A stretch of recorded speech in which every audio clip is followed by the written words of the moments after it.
Tuan-tuan, ni saya nak bagi tahu. Kalau adik-adik semua masih percaya cerita fitnah liwat, inilah sebab kenapa Anwar difitnah liwat. Nak letakkan Anwar dengan skandal rasuah, tak ada. Skandal penyalahgunaan wang, tak ada. Skandal itu, skandal ini, tak ada. Maka pada waktu ini 1997 wujud 50 dalil kenapa Anwar tidak boleh jadi Perdana Menteri. 50 dalil itu menyebut tentang skandal dengan bini orang, Samsida, skandal dengan itu, skandal dengan ini, dia main belakang dan sebagainya. Macam-macam cerita. Sebenarnya cerita itu semua fitnah untuk memastikan dia jatuh disebabkan keengganan dia untuk nak buat perkara songlap duit rakyat untuk nak bail out projek anak bini. Seperti yang kita dedahkan ini. Hari ini kita dedahkan setelah lebih 20 lebih tahun, dekat nak 30 tahun tuan-tuan. 20 lebih tahun dah. Perkara ini kita dedahkan supaya nampak skandal fitnah liwat itu adalah tujuan untuk nak menutup skandal. Habis yang fitnah liwat 2, 1MDB. Anwar mendedahkan 1MDB tahun 2011 di Parlimen.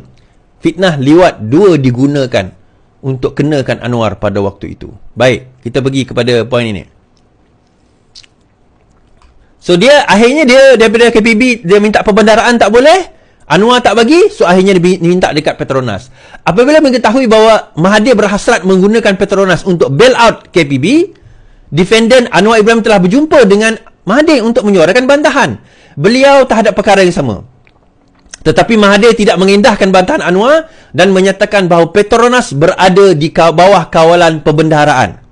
Pada 6 hari bulan 3 1998, kita kena ingat Anwar dipecat September 1998. 6 hari bulan 3 1998, Petronas telah mengumumkan rancangan untuk mengambil alih aset-aset perkapalan KPB. Akhirnya Petronas ambil juga. Perkara ini dibuat menurut arahan yang diberikan oleh pelantif, oleh Mahathir.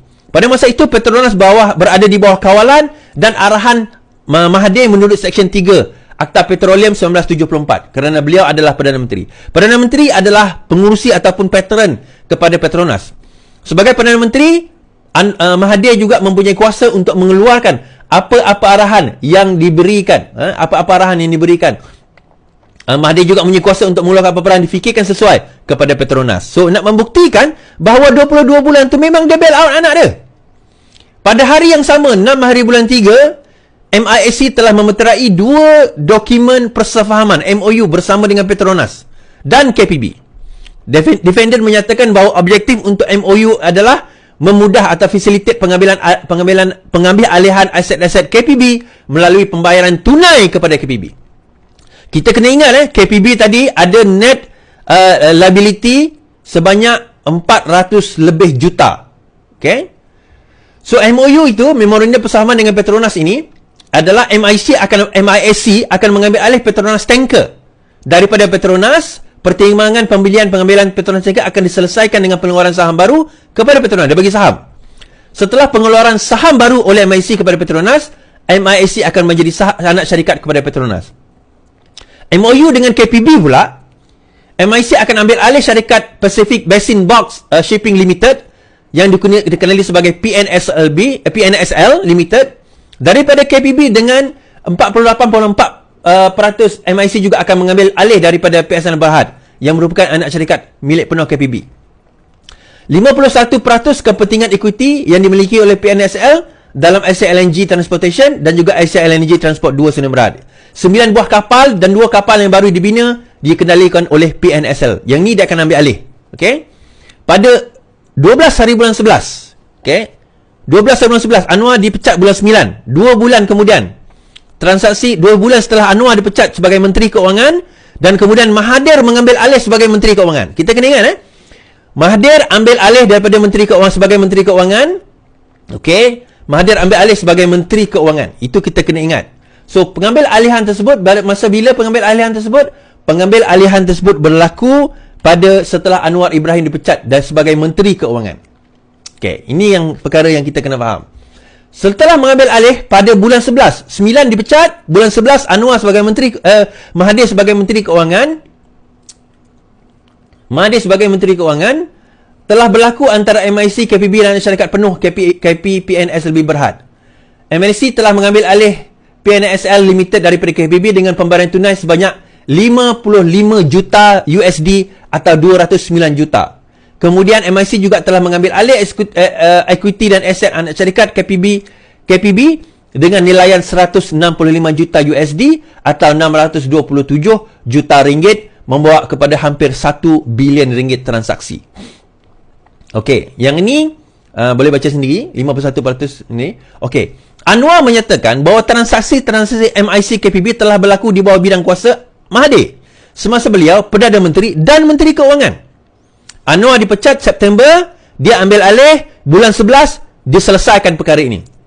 Anwar ditangkap okey, pada September itu dipecat bukan belum ditangkap lagi, dipecat.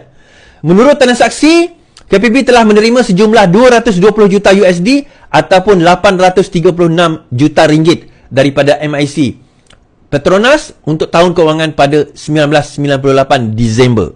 Akibatnya, pada awalnya, pada Disember 97, kerugian KPB adalah 189.788 juta untuk kewangan tahun berakhir.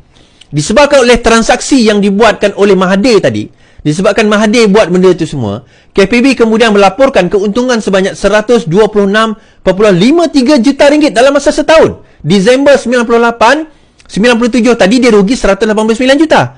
Disember 98 dalam zaman kewangan zaman kemelesatan ekonomi, zaman krisis keuangan pada waktu itu, tiba-tiba company KPB untung 126 juta. Daripada mempunyai liability semasa bersih, dia rugi liability semasa, bukan rugi, daripada liability semasa dia dalam balance sheet dia 423.9 juta pada Disember 97, KPB mencatatkan net current asset 73 juta pada Disember 98. Kalau ni tak dipanggil bailout, saya tak tahu apa lagi yang dikatakan sebagai tidak mengkayakan anak bini, anak menantu sendiri, tuan-tuan. Satu ni sebenarnya dah cukup dah. Tetapi tak cukup. Anwar dedahkan lagi. Perkara kedua, Opcom Sdn Bhd. Opcom Sdn Bhd adalah sebuah syarikat yang menjalankan perniagaan fiber optik. So, dalam perkara ini, anak ketiga plaintiff, Mukhris bin Mahathir. Mukhris adalah pengarah Opcom dari tahun 94 sehingga 2009. Dan isteri Mukhris, Norzita Zakaria, pemegang saham majoriti Opcom dan pengarah syarikat daripada tahun 99. Mirzan juga adalah pemegang saham Opcom. So, tiga-tiga menantu dan juga anak Mahathir pemegang saham Opcom. Okey. So, nak pegang saham apa? Masalahnya is okey lah tu. Baik. Pada tahun 2003, ini saya silap sikit semalam.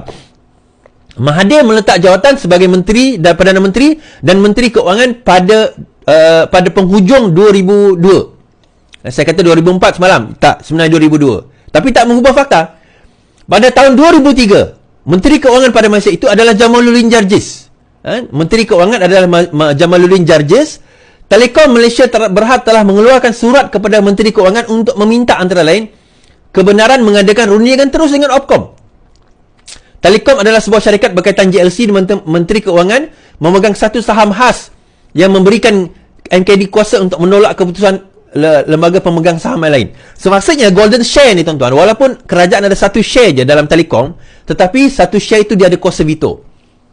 Ini dipanggil golden share. Kalau kita belajar corporate law, kita akan tahu golden share bermakna dia ada satu veto power, golden share, untuk menentukan, even membatalkan semua keputusan lembaga pengarah. Itu adalah kerajaan.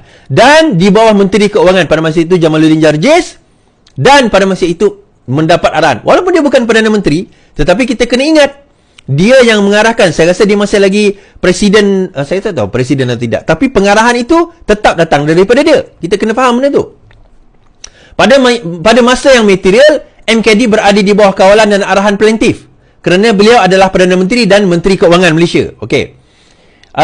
Kemudian pada tahun 2003, Menteri Keuangan telah mengeluarkan surat untuk menguruskan. Ni rasanya pendedahan ini awal sebelum dia meletak jawatan. So dengan Telekom itu awal sebelum dia meletak jawatan. Pada bulan 10 2003, Menteri Keuangan telah mengeluarkan surat untuk meluluskan permohonan Telekom untuk rundingan terus seperti yang dinyatakan di atas. Setelah itu, rundingan terus yang berkaitan Telekom dan Opcom telah berlaku antara Oktober dan November. So, sebelum peletakan jawatan itu telah berlaku, masa lepas rundingan itu diberi, projek itu diberi, akhirnya pada Oktober November termenterilah segala-galanya. Okey?